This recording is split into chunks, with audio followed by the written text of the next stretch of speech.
নমস্কাৰ, এটা নতুন ভিডিঅ'ৰ সৈতে পুনৰ আপোনালোকক মোৰ চেনেললৈ স্বাগতম জনাইছো। আজিৰ এই ভিডিঅ'টো মই যি ফাউণ্ডেশ্যন সিৰিজ ষ্টাৰ্ট কৰিছো, সেই সিৰিজৰ আজি থাৰ্ড ভিডিঅ' পলিটি ষ্টাৰ্ট কৰিম। পলিটিৰ কাৰণে ফাৰ্ষ্ট ভিডিঅ' হ'ব আৰু আৰম্ভণিতে এই ভিডিঅ'টোৰ ইম্পৰ্টেঞ্চখিনি মই কৈ দিওঁ। ফাৰ্ষ্ট, এই ভিডিঅ'টো কমপ্লিটলি যিসকলে নতুনকৈ ষ্টাৰ্ট কৰিছে অৰ্থাৎ বিগিনাৰ্ছ, তেওঁলোকৰ কাৰণে এইটো সাংঘাতিক জৰুৰী হয়। দ্বিতীয়তে, যিসকল এইবাৰ প্ৰিলিমিনাৰী 2025ত সফল নহল, অৰ্থাৎ তেওঁলোকে 2026ত আকৌ পৰীক্ষাত বহিব, তেওঁলোকৰ কাৰণে এইটো এটা উত্তম সুবিধা, যাৰ জৰিয়তে তেওঁলোকে নিজকে আকৌ ৰিচেক কৰিব পাৰিব। আৰু থাৰ্ডলি, যিসকলে এইবাৰ মেইনছ 2025ত বহিব, তেওঁলোকে কেৱল মাত্ৰ তেওঁলোকৰ যিখিনি প্ৰিপেৰেশ্যন হৈ আছে তাক ৰিভেৰিফাই কৰিবৰ কাৰণে ইয়াৰ থ্ৰুৱেদি খুব কম সময়ত গ'লে তেওঁলোকৰ কাৰণে বেনিফিট হ'ব আৰু তেওঁলোকে যথেষ্ট উপকৃত হ'ব। এতিয়া আজিৰ ভিডিঅ'টোত মই পলিটিৰ একদম বেছিক পাৰ্টৰ পৰা ষ্টাৰ্ট কৰিম। যিসকলে অলৰেডি এইখিনি পঢ়িছে তেওঁলোকে কেৱল মাত্ৰ কম সময়ৰ ভিতৰত মই কোৱা কথাখিনি তেওঁলোকে পঢ়াৰ লগত মিলিছে নাই বা তাত কিবা থাকি গৈছে নেকি, সেইটো তেওঁলোকে চেক কৰাটো জৰুৰী।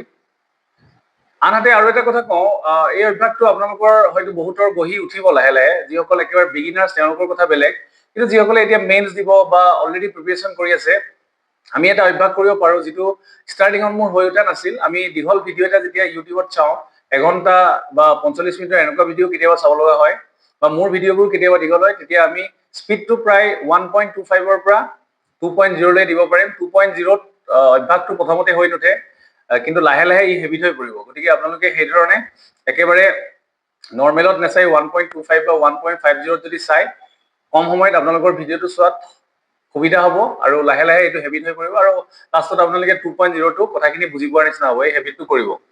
এতিয়া মই মূল বিষয়লৈ যোৱাৰ আগতে কেইটামান কুৱেশ্যন আপোনালোকৰ স্ক্ৰীণত দিম। 10টা কুৱেশ্যন দিম মই।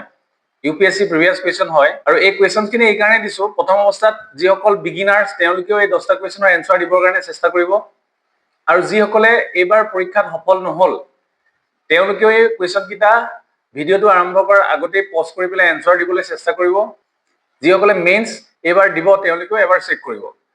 এতিয়া কথা হ'ল, এই কুৱেশ্যন কেইটাৰ এনচাৰ কেইটা মই ভিডিঅ'টোৰ শেষৰ ফালে দিম, কিন্তু বৰ্তমান আপোনালোকক এইকাৰণে দিছোঁ যে আপোনালোকে ইয়াৰ জৰিয়তে গম পাব যে আমি যদিও পঢ়িছোঁ, আমাৰ কিছু কিছু কথা কেতিয়াবা থাকি যায়। যদি 10টা কুৱেশ্যনৰ 10টাই পাৰিছে তেন্তে ভাল, কিন্তু আমি কি ধৰণে পঢ়িব লাগিব বা এতিয়া পেটাৰ্ণটো কেনেকুৱা হৈ গৈছে, ইয়াত 2011 চনৰ পৰা মই একেবাৰে ৰিচেণ্ট কুৱেশ্যনো দিছোঁ, যাৰ জৰিয়তে আমি গম পাম যে আমাৰ প্ৰিলিমিনাৰী কেনেকুৱা ধৰণৰ কুৱেশ্যন আহে। এতিয়া মূল বিষয়লৈ আহোঁ। আজিৰ যিখিনি কনচেপ্ট, সেই কনচেপ্টখিনি হ'ব বেছিক হয়। বেছিক মানে প্ৰয়োজনীয় হয়। একেবাৰে যিধৰণে NCERT আছে এই ধৰণে মই লোৱা নাই। কাৰেণ্ট এফেয়াৰ্ছৰ ওপৰত বেছ কৰি পেলাই মই বেছিক কথাখিনি আপোনালোকক ক'বৰ কাৰণে চেষ্টা কৰিম। ইয়াত সকলোখিনি কথা ইলাবৰেট কৰাৰ প্ৰয়োজন নাথাকে, গতিকে মই কিছুমান চেণ্টেঞ্চ বাই চেণ্টেঞ্চ পঢ়ি যাম আৰু য'ত প্ৰয়োজন হয় আপোনালোকক বুজাম। এটি পঢ়িব যোৱাৰ আগতে আমি জানিব লাগিব সংবিধান, কনষ্টিটিউশ্যন অফ ইণ্ডিয়া, তাৰ বিষয়ে জানো। One document to bind diverse India. গোটেই ভাৰতবৰ্ষখন আপোনালোকে জানে ইউনিটি ইন ডাইভাৰ্চিটি বুলি আমি বিভিন্ন সময়ত শুনি আহিছোঁ বা ৰচনাও লিখিছোঁ। গতিকে তেনেকুৱা এখন ডাইভাৰ্ছ কাণ্ট্ৰিত একেলগে ধৰি ৰাখিবৰ কাৰণে আমাক যিখন ডকুমেণ্ট লাগে সেইখনে হৈছে আমাৰ কনষ্টিটিউশ্যন অফ ইণ্ডিয়া। এতিয়া কনষ্টিটিউশ্যন অফ ইণ্ডিয়া এডপ্ট কৰা হৈছিল 26 নৱেম্বৰ 1949 আৰু ইফেক্ট হৈছিল 26 জানুৱাৰী 1950। এই সৰু সৰু কথাবোৰ কেতিয়াবা আমাৰ খেলি মেলি লাগে। মই বিশেষকৈ 26 জানুৱাৰী 1952ৰ কথা কোৱা নাই, সেইটো আমি সকলোৱে জানো, গণতন্ত্ৰ দিৱস, ৰিপাব্লিক ডে আমি চেলিব্ৰেট কৰোঁ। বাট কনষ্টিটিউশ্যন ডে যিটো চেলিব্ৰেট কৰা হয় 26 নৱেম্বৰ 1949, ইয়াৰ কাৰণটো এইটো যে 1949ৰ 26 নৱেম্বৰত আমাৰ কনষ্টিটিউশ্যনখন এডপ্ট কৰা হৈছিলে। এতিয়া আমি আমাৰ কনষ্টিটিউশ্যনৰ থ্ৰুৱেদি জানো যে India is a sovereign socialist secular democratic republic with a parliamentary system. Interesting কথা হ'ল যে এই গোটেইকেইটা শব্দ কিন্তু কনষ্টিটিউশ্যনৰ ষ্টাৰ্টিঙৰ পৰা নাছিল। কেতিয়া কি হৈছিলে সেইখিনি আমি চেঞ্জেছখিনি চাম আগন্তুক ভিডিঅ'ত, আৰু প্ৰত্যেকটো শব্দৰ অৰ্থ আমি জানিবৰ কাৰণে চেষ্টা কৰিম আহিব লগা ভিডিঅ'ত। এতিয়া ইয়াৰ আগতে আপোনালোকে এটা কথা কওঁ, এটা কুৱেশ্যন যিকেইটা মই দিছিলোঁ তাৰ ভিতৰত আৰু এটা কুৱেশ্যন আছিলে যে ষ্টাৰ্টিঙত ইণ্ডিয়াক কি হিচাপে জনা যায়। তাত কেইবাটাও অপশ্যন আছিলে। আপোনালোকে সেই কুৱেশ্যনৰ এনচাৰটো কৰিব যদি পাৰিছে তেন্তে গম পাব যে ষ্টাৰ্টিঙত ইণ্ডিয়াত কি কেইটা শব্দ আছিল, সভৰেইন আছিল নে, ডেমক্ৰেটিক আছিল নে, ৰিপাব্লিক আছিল নে, গোটেইকেইটা আছিল। আপোনালোকে নিশ্চয় গম পাইছে। Now, Bhimrao Ambedkar written constitution has been referred to as first and foremost a social document by American historian Granville Seward Austin. India's government is federal in structure but with some unitary features. এতিয়া এই বাক্যটো খুব জৰুৰী federal structure federal মানে কি হয় যে আমাৰ ইয়াত চেণ্টাৰ আৰু ষ্টেট দুইটাই আছে আৰু চেণ্টাৰ আৰু ষ্টেটৰ মাজত পাৱাৰ ডিভিজন হৈ আছে বা যিখিনি ৰুলছ হয় সেই ৰুলছখিনি ডিভিজন হৈ আছে ষ্টেট লিষ্ট আৰু ইউনিয়ন লিষ্টৰ জৰিয়তে সেইখিনি কি লিষ্ট হয় বা কনকাৰেণ্ট লিষ্ট কি হয় তিনিখন লিষ্টৰ বিষয়ে আমি পাছত পঢ়িম এতিয়া কথা হ'ল ইউনিটাৰী ফিচাৰ্ছ কিছুমান আহি পৰে যিধৰণে আমি নেশ্যনেল ইমাৰ্জেঞ্চিৰ ক্ষেত্ৰত হওক নেশ্যনেল ইমাৰ্জেঞ্চিৰ ক্ষেত্ৰত চেণ্টাৰ বেছি পাৱাৰফুল হৈ যায় আমাৰ সংবিধানে এনেকুৱা এটা ফ্লেক্সিবিলিটি দি থৈছে যে আমাৰ সংবিধানখন কেতিয়াবা ৰিজিড হৈ পৰে আৰু কেতিয়াবা ফ্লেক্সিবল গতিকে যেতিয়া ফ্লেক্সিবল থাকে তেতিয়া আমি ফেডাৰেল আৰু ইউনিটাৰী দুইটা ষ্ট্ৰাকচাৰ দেখো আৰু যেতিয়া প্ৰয়োজন হয় ৰিজিড হয় তেতিয়া আমি ইউনিটাৰী ফিচাৰ্ছখিনি দেখো গতিকে সেইটো আমাৰ কাৰণে সুবিধাজনক এতিয়া নেক্সট আহোঁ president is the constitutional head of union executive and the parliament consists of council of state Rajya Sabha house of the people Lok Sabha and is stated in article 79 next article 74 1 ত দিয়া আছে council of minister ji thake council of minister lead kore prime minister e aru with council of minister headed by prime minister they aids and advise president gotike president ok upodesh diar khetrot ba jikono kamor khetrot ei council of minister agbhag loy as a prime minister leader the real executive power কাৰ ওচৰত থাকে prime minister ওচৰত থাকে আৰু council of minister ওপৰত থাকে who act in accordance with the president advice গতিকে real পাৱাৰটো থাকে prime minister ওপৰত আৰু যিটো নমিনেল হেড যিটো কওঁ আমি সেইটো থাকে প্ৰেসিডেন্টৰ ওপৰত এতিয়া বক্সত এটা পইণ্ট দিয়া আছে আপোনালোকে চাব কনষ্টিটিউচন ডে মই অলৰেডি ক'লো 26 নৱেম্বৰটো কৰা হয় কি কাৰণে to mark the adoption of Indian constitution by the constituent assembly Constituent Assembly of country formally adopted the constitution on this day in 1949, which came into force on 26th of January 1950. গতিকে 1949ত কনষ্টিটিউচনখন adopt কৰা হৈছিল আৰু 1926ত ইয়াক effective কৰা হৈছিল In 2015, the government decided to celebrate this day to promote constitutional values among citizens. আজিকালি এইটো সকলোতে পালন কৰে স্কুল হওক অফিচ হওক সকলোতে পালন কৰে এতিয়া আমি ব্যাকগ্ৰাউণ্ডটো চাম ড্ৰাফটিং অফ দ্য কনষ্টিটিউচন আপোনালোকে কনষ্টিটিউচনৰ ওপৰত এটা কুৱেশ্যন মই দিয়া 10টা কুৱেশ্যনৰ ভিতৰত আছিল A constituent assembly constituted as part of the cabinet mission plan. Cabinet mission plan কি হয় এইখিনি আমি হিষ্ট্ৰীত পঢ়িম In 1946 drafted the Indian constitution. কিমান দিন লাগিছিল 2 years 11 months and 17 days to draft the constitution. আৰু এই সময়ছোৱাত 11টা সেশন হৈছিল টোটেল 165 days আৰু ইয়াৰ মেম্বাৰে 7600 টা এমেন্ডমেন্ট সাবমিট কৰিছিল মানে সংশোধনৰ কাৰণে 7600 বাৰ তেওঁলোকে সংশোধনীৰ প্ৰস্তাৱ দিছিল গতিকে চাওক কিমান বেছি ডিবেট ডিসকাশনৰ মাজেদি হৈছিল হেতু আমি ইয়াতে বুজি পাওঁ 1946 9 December the assembly convened for the first time ৰ কাৰণে assembly বহিছিল electing Dr. Sasidananda Sinha এটো আগতে আহিছে its older member as its provisional president আছিল Dr. Sasidananda Sinha আৰু permanent elected first president হল Dr. Rajendra Prasad drafting committee 7 member হয় আৰু drafting committee was led by B.R. Ambedkar এখিনি important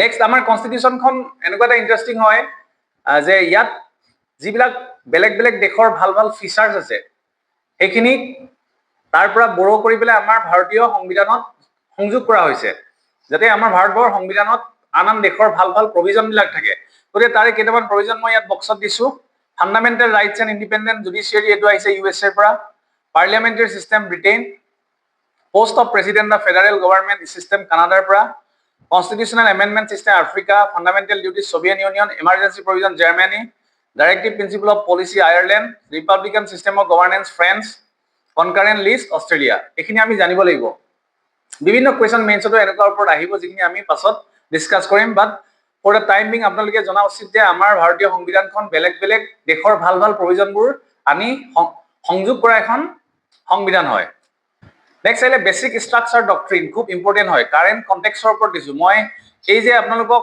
basic বুলি ইয়াত প্ৰভাইড কৰিছো, বাট মই কাৰেণ্টৰ কথাখিনি পাহৰি যোৱা নাই। সেইকাৰণে আমি এনেকুৱা এটা লেভেলত বস্তুটো লৈ যাম, এনেকুৱা এটা এপ্ৰোচ থাকিব য'ত আমাৰ একো বস্তু থাকি নাযায়। Landmark ruling a 3-judge bench of Supreme Court headed by Chief Justice D.Y. Chandrachud has held that basic structure doctrine cannot be applied to challenge the validity of an ordinary law. গতিকে যিকোনো ordinary লৰ ক্ষেত্ৰত, এইটো এতিয়া recent সময়ৰ কথা, ordinary লৰ protect কৰাৰ ক্ষেত্ৰত আমি বেসিক ষ্ট্ৰাকচাৰটো এপ্লাই কৰিব নোৱাৰো বুলি কৈছে। আমি এতিয়া বেসিক ষ্ট্ৰাকচাৰ চাম, very important. That question, the Constitution of India defines its basic structure in terms of federalism, secularism, fundamental rights and democracy, but not explicitly. Instead, these are components. এতিয়া আমি এই 10টা কুৱেশ্যনত যিটা কুৱেশ্যন মই দিছিলো, তাত এটা question আছিল য'ত এক্সেক্টলি এই সেন্টেন্সটো আপোনালোকে পাইছে, বাট সেই সেন্টেন্সটো তাত ষ্টেটমেন্টটো কাৰেক্ট নহয়। কি কাৰণে? আমাৰ কনষ্টিটিউশ্যনত বেসিক ষ্ট্ৰাকচাৰ টাৰ্মছটো মেনশ্যন নাই, আমি পঢ়িম এতিয়া। আৰু এইকেইটা শব্দৰ ভিত্তিত ইয়াক কনষ্টিটিউশ্যনে ডাইৰেক্টলি ডিফাইন কৰা নাই, ইয়াত যদিও মই লিখিছো। সেইকাৰণে মই লগত দিয়া আছে যে but not explicitly, instead these are component, মানে এইকেইটা বেসিক ষ্ট্ৰাকচাৰৰ কম্পোনেণ্টছে হয়। ডাইৰেক্টলি কনষ্টিটিউশ্যনে বেসিক ষ্ট্ৰাকচাৰ মানে এইকেইটাক ডিফাইন কৰা নাই। এতিয়া কৈছে যে constitution of India a dynamic document হয়, ডাইনামিক হয়, can be amended by parliament as needed, যেতিয়া প্ৰয়োজন হয় এমেণ্ড কৰিব পাৰে। আৰু এমেণ্ডমেণ্টৰ আৰ্টিকলটো হ'ল 368 grants the power to amend the constitution. Amend মানে সংশোধন কৰা। যদি কিবা শুধৰণি কৰিব লগা থাকে তাক আমি এমেণ্ডমেণ্ট প্ৰচেছৰ জৰিয়তে কৰোঁ, সেইখিনি আমি আলোচনা কৰিম। But the doctrine of basic structure ensures that this power is not misused. গতিকে 368ৰ যোগেদি এমেণ্ডিং পাৱাৰটো দিয়া হৈছে পাৰ্লিয়ামেণ্টত, কিন্তু তাৰ লগতে বেসিক ষ্ট্ৰাকচাৰটো এটা লিমিটেশ্যন, অৰ্থাৎ যদি এক্সট্ৰিম পাৱাৰ দিয়া হোৱা হ'লে আৰু বেসিক ষ্ট্ৰাকচাৰ প্ৰভিজনটো যদি সুপ্ৰিম কোৰ্টৰ জৰিয়তে যদি উদ্ঘাটন নহ'লহেঁতেন, তেতিয়া পাৰ্লিয়ামেণ্টে যি ইচ্ছা যেতিয়া সংশোধন কৰিব মন এভৰিথিং কৰিলেহেঁতেন। গতিকে সেই যিখিনি খেলিমেলি, সেই খেলিমেলিখিনি নোহোৱা কৰিবৰ কাৰণে বেসিক ডক্ট্ৰিনটো আমাৰ কাৰণে খুবেই জৰুৰী। নেক্সট কৈছে basic structure itself can not be found in the constitution. মই অলৰেডি ক'লো, the supreme court recognize this concept for the first time in the history Kesavananda Bharati case 1973। এইটো এটা বিখ্যাত কেছ হয়। আৰু তেতিয়াৰ পৰাই কি হৈছে, supreme court has been the interpreter of the constitution, the arbiter of all amendments made by parliament. The idea is to safeguard the core principle of the constitution, preserving its identity. Very simple. এটা basic structure টাইমলাইনটো চাওঁ আমি। কেইবাটাও cash পাওঁ pre Golaknath era, অৰ্থাৎ গোলকনাথ বাছে state of পাঞ্জাবৰ আগৰ যিটো time, তেতিয়া কি আছিলে, constitution was amended to introduce article 31A, 31B, আৰু আৰ্টিকল 31B এ এটা নতুন শিডিউল এড কৰিছিল, 9 শিডিউল। আমি কুৱেশ্যন যিকেইটা সুধিছিলো তাতো এইটো পাইছো, which shielded laws from challenges based on fundamental rights violation. গতিকে ফাণ্ডামেণ্টেল ৰাইট ভায়োলেট হ'লে যি আমাৰ কনষ্টিটিউশ্যনেল ৰিমেডিৰ জৰিয়তে যি ধৰণৰ প্ৰভিজন আমাৰ আছে to approach the supreme court, বা আমি হাইকোৰ্টতো যাব পাৰোঁ। কিন্তু 9 শিডিউল এনেকুৱা এটা প্ৰভিজন চৰকাৰে আনিলে যে 9 শিডিউলত যদি কিবা এটা ইনক্লুড কৰা হয়, সি কেতিয়াও মানে জুডিচিয়েল ৰিভিউত এপ্লিকেবল নহ'ব। ইমিউন টু জুডিচিয়েল ৰিভিউ বুলি তেওঁলোকে এনেকুৱা এটা প্ৰভিজন আনিছিল, বাট পিছলৈ সেইটো চেঞ্জ কৰা হ'ল। এতিয়া কৈছে the petition challenge article 31 and 31B, arguing that they abridge rights granted under Part 3 of the Constitution, or the fundamental right. The Supreme Court had to decide whether these provisions were void under Article 13(2). গতিকে next এটা case চাম আমি, Golaknath versus state of Punjab 1967। Supreme কোৰ্টে initially কৈছে যে constitution could not be amended, no part of the constitution could be amended. কিন্তু this stance changed in the landmark case of Keshavanand Bharati versus state of Kerala. গতিকে Golaknath versus state of পাঞ্জাবৰ সময়ত এইটো কোৱা হৈছিল যে no part of the constitution could be amended. এতিয়া next আমি কেশৱানন্দ ভাৰতী কেছত কি চাম, 7-6 judges bench verdict that parliament could amend any part of the constitution as long as it did not alter the basic structure. এটা খুব great judgement বুলি কয় যে যেতিয়ালৈকে প্ৰয়োজন হ'ব কনষ্টিটিউশ্যন এমেণ্ড কৰিব পাৰিব, বাট it should not alter the basic structure. মানে বেসিক ষ্ট্ৰাকচাৰ ডক্ট্ৰিনটো যিখিনি আছে প্ৰভিজন, সেইখিনি কেতিয়াও অল্টাৰ কৰিব বা চেঞ্জ কৰিব নোৱাৰিব। আৰু ইয়াক immutable feature of the constitution বুলি ক'ব পাৰি। নেক্সট এটা আমি ৰিচেণ্ট কেছ চাওঁ, 2004 Madrasa education board act regulates the administration and functioning of madrasas, Islamic religious school in the state. The law was challenged on the grounds that it violated the principle of secularism, one of the foundational principles of the Indian Constitution, by allegedly interfering with the secular nature of the education. গতিকে এই Uttar Pradesh মাদ্ৰাজা education বোৰ্ডৰ জৰিয়তে সেকুলাৰিজম প্ৰিন্সিপলটো violet কৰে। গতিকে তাক question কৰা হৈছিল আৰু সেই কুৱেশ্যনৰ গ্ৰাউণ্ডত সুপ্ৰিম কোৰ্টে এটা ৰায় দিছিল। অলৰেডি আমি এইটো পাইছো। সুপ্ৰিম কোৰ্টে কি ৰায় দিছিল যে বেসিক ষ্ট্ৰাকচাৰ ডক্ট্ৰিনটো আমি অৰ্ডিনাৰী লৰ ভেলিডিটিৰ ক্ষেত্ৰত ব্যৱহাৰ কৰিব নোৱাৰো। এইটো এটা ইম্পৰ্টেণ্ট। নেক্সট আহিল India marks 75 years of constitution. কনষ্টিটিউশ্যনৰ ডেটটো আমি অলৰেডি জানো 26 নৱেম্বৰ 1949। গতিকে 2024ত 75 ইয়াৰ্ছ হৈছিল। গতিকে কনষ্টিটিউশ্যনৰ কথাখিনি আমি জনাটো জৰুৰী হয়। India also known as Bharat is a union of states হয়। It is a sovereign, socialist, secular, democratic republic with a parliamentary system of government. আমি already পাইছো। Next is adoption and enforceability. The Constitution of India was adopted by the Constituent Assembly. এখিনি আমি already পঢ়িলো। স্ট্ৰাকচাৰটো কেনেকুৱা হয়? Parliamentary form of government আছে, that is federal in structure with certain unitary features. Already কলো। As per Article 79, ৰাজ্য সভা আছে, প্ৰেসিডেন্ট আছে আৰু হাউস অফ পিপল। গতিকে আমাৰ পাৰ্লিয়ামেন্টটো কনস্টিটিউট হৈছে প্ৰেসিডেন্ট, কাউন্সিল অফ ষ্টেটছ আৰু house of people. Next, Council of Minister kotha ase Article 74, 1 of the Constitution mandate that there shall be Council of Ministers headed by Prime Minister. Already ami koisu. Who is aids and advises the President in the exercise of his or function. President of june aid aru advise koribo. Real executive power is vested in the Council of Minister with Prime Minister as its head. Key features kini ami sam lengthiest hoy। আপোনালোকে pause কৰি পঢ়ি যাব। Very simple কে দিয়া আছে। লেংথিয়াছ কি কাৰণে ক'ব পাৰি?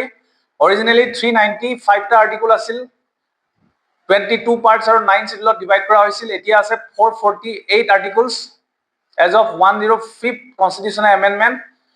105 কি এমেণ্ডমেণ্ট হয় আপোনালোকে ক'বচোন। Divided into 25 parts and 12 schedules. Parliamentary system আছে আমি অলৰেডি জানো।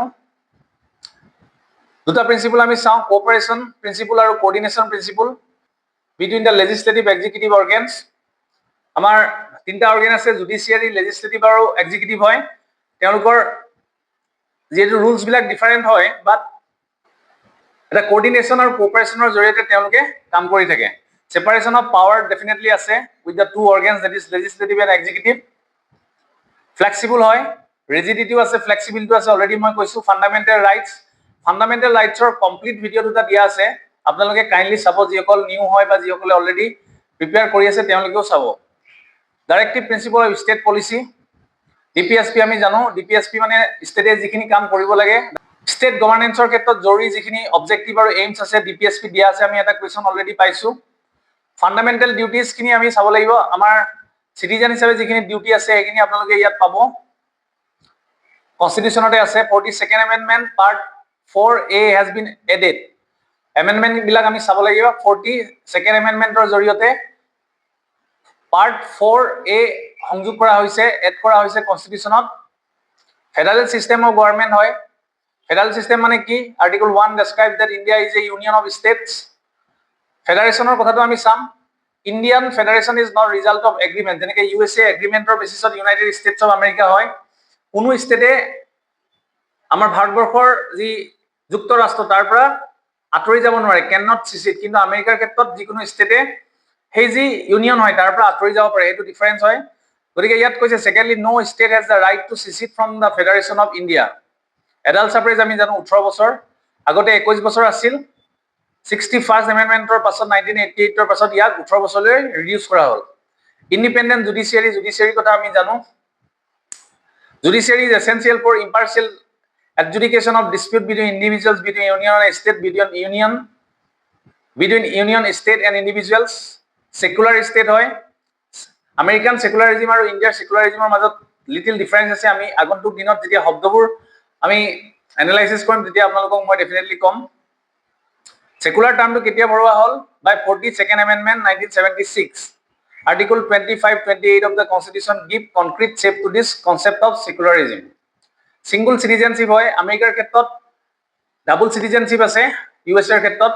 কিন্তু আমি য'তেই নাথাকো, অসমত থাকো লাগে, জম্মু কাশ্মীৰত থাকো, আগতে বাৰু জম্মু কাশ্মীৰৰ ক্ষেত্ৰত বেলেগ আছিল, তেওঁলোকৰ নিজা এখন সংবিধান আছিল, বাট এতিয়া এব্ৰগেশ্যন অফ 370 পিছত এতিয়া যেটো আমাৰ সিটিজেনশিপ এটো সেম হয়। আজি মই অসমত থাকো বা জম্মু কাশ্মীৰত থাকো, মই ইণ্ডিয়ান সিটিজেনশিপে পাম। সেপাৰেশন of পাৱাৰ্স doctrine of this doctrine was for the first time popularly formulated by famous jurist Montesquieu in his script that Louis and exercised great influence on France's legal system. The doctrine of separation of powers implies that powers of three organs, more already called legislative, executive, and judiciary. New classical language last part to আমি আমাৰ classical ল্যাঙ্গুয়েজৰ কথা শুনিছো। পাঁচটা language add কৰা হৈছে, য'ত আমাৰ অসমীয়াটো আছে, মাৰাঠী, বেংগলী, পালি, প্ৰাকৃত আৰু অসমীয়া নতুনকৈ সংযোজন কৰা হ'ল। ক্লাসিক্যাল ল্যাঙ্গুয়েজ কি হয়? Group of languages that have a long history, যাৰ দীঘল ইতিহাস আছে, rich and unique and distinctive literacy legacy. Indian government announced 2004 that language might hold the title of classical language. Very important. এই points খিনি আপোনালোকে চাব, এইটা ধুনিয়াকে বোল্ডত দিয়া আছে। কারেন্টলি এড কৰা কিটা হল মাৰাঠা, পালি, প্ৰাকৃত, আসামিজ আৰু Bengali. Classical language central government's linguistic expert committee recommended tweaks in the criteria for granting classical status. Granting কৰা যেটো ক্রাইটেরিয়া এটো আমি চাও, অলরেডি এটো একে কথা ইয়াত লিখা আছে, আপোনালোকে চাব।